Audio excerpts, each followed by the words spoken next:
Good morning. I'm Matthew Peterson, the owner of Home Watch Caregivers of New Haven, where we help seniors and others live where they choose to live with safety, comfort, dignity, and peace of mind for them and their family.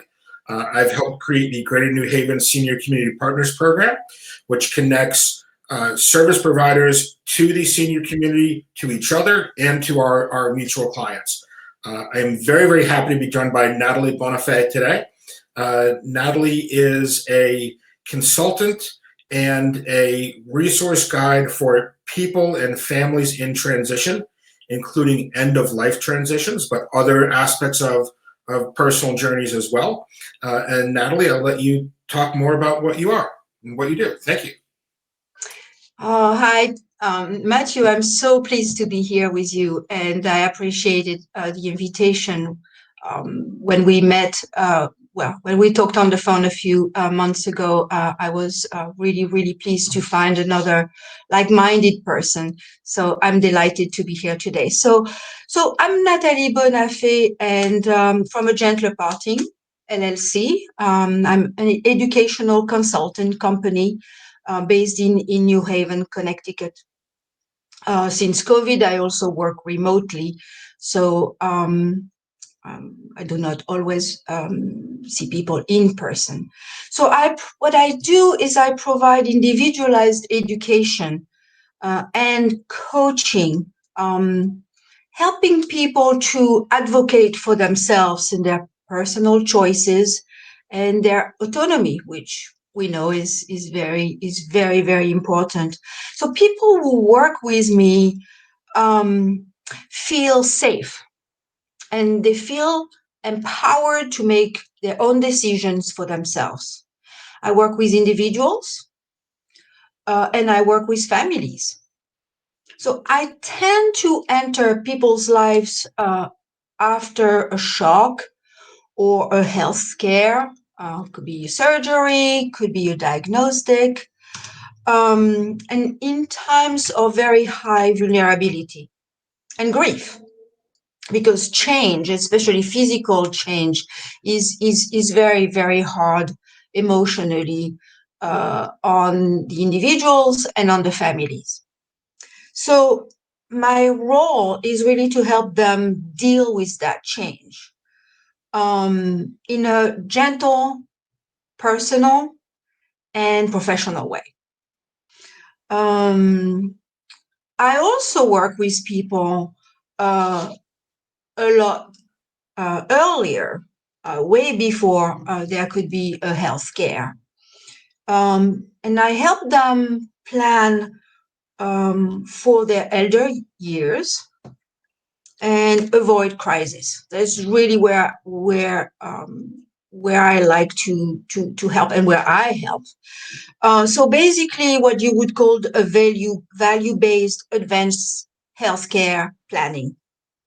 All these things that we think is just, about a piece of paper, a couple of names and a signature to give your attorney, which is true. But what it turns out, it is more of a process. And once we approach that process and we get to think about it, and you get me to help you, guide you through that process, then a lot of the magic happens, and people can make choices that are very, very useful to themselves, and therefore they age happier.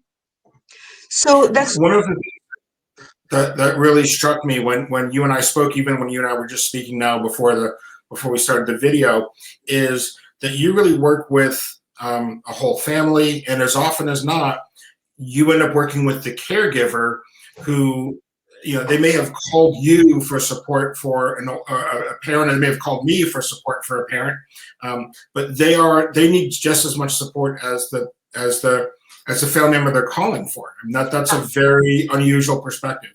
Absolutely. This safety, this very safe space, is a space to listen to the entire family if they want to.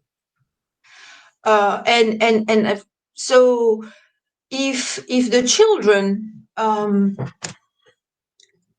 understand what I do, they can convey this to their parents. And this is really a safe space for everybody to be listened to. What are your needs? What would you like for your parents? What would you like as an individual as you age and go through transitions? And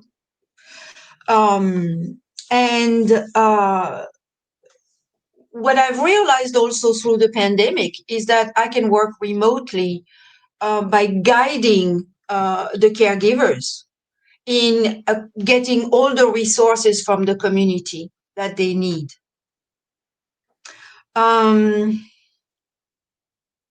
So this is something very, very intimate. So I would do advanced care planning, just a couple of meetings. We can do that. So it's really empowering for everyone in the family. Then I could do patient advocacy, and of course, I would work with the family and the individuals.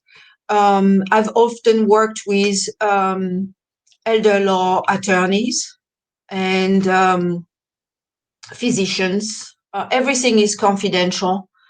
And I also provide end of life support, really, coming home and decided what to do, what are the choices. A lot is lost in translation. And also with grief, the grief from the person who is, declining, and also grief with the caregivers. So everybody can, kind of take charge of their lives and continue to um, to be. Yeah, it's a great service and a great need. I know sometimes you get called, or you use the term an end of life doula, which is a very scary term for people. But it's unfortunate because we don't talk about end of life, and often until it's too late. And you said, when you were talking earlier about, you like to talk to people pre-crisis. So often I get called, and my guess is you get called when people are already in crisis, and you just think to yourself, if we had spoken 6 months ago, we could have done things, and now our choices just are very, very limited. So it's a difficult topic. I'm sure you have some very difficult conversations, but I also know that you help people in these difficult transitions. Well, they come to me when they decide to open up. They are in high vulnerability, and there are very few places where you can actually be that vulnerable and be heard and feel heard. Of course, they exist, but in a non-medical way, or non-therapeutic way, these spaces are fairly rare to find. Interestingly, I host community cafes, community conversations, discussions at, they're called death cafes, life and death cafes in my case, and also menopause cafes, because a lot of caregivers are actually in that, transition, body transition. And I find a lot of similarities between, the change at midlife and the change at end of life, in terms of grief and love and self-worth, etc. And at those cafes, you'd be surprised. I mean, they open to all. I have young people. I have, students. I have people who have parents. I have men, women. I have the elderly who want to talk about it's just interesting. Once we open that, when we open the discussion, a lot of beautiful, meaningful conversations arise. And then there are light bulbs, and people start thinking about it and talk to their friends. And those conversations are difficult. But when we have them, they're really freeing. They're very freeing. Nathalie, what is the best way for people to be in touch with you? And your contact information is going to be below when you watch this video, but but live, why don't you tell people how to get in touch with you? Sure. I mean, anybody can go to my website. My website is www.gentlerparting.com. I have a sister business that is also my name, www.nathaliebonafe.com. And you'll find a phone number. Phone number is 203-815-5743. It's very, very easy to get in touch with me. I'm the only I'm the only person in the business, so very friendly and professional. Well, thank you, Nathalie, and thank you for joining me, and thank people who are watching. Nathalie provides a great service. It's a different way and a much more holistic way to look at these life transitions. I know, menopause for women, end of life, and really helping caregivers and their families make good decisions and come to peace with where they are. So again, I am Matthew Peterson. I'm with Home Watch Caregivers of New Haven, where we work with people in their homes and providing the kind of quality of care. And Nathalie does the same thing, just the care at a different level. I do not replace your work. I do not replace. I work in. Absolutely. Thank you, Nathalie, and thank you, everyone. Take care.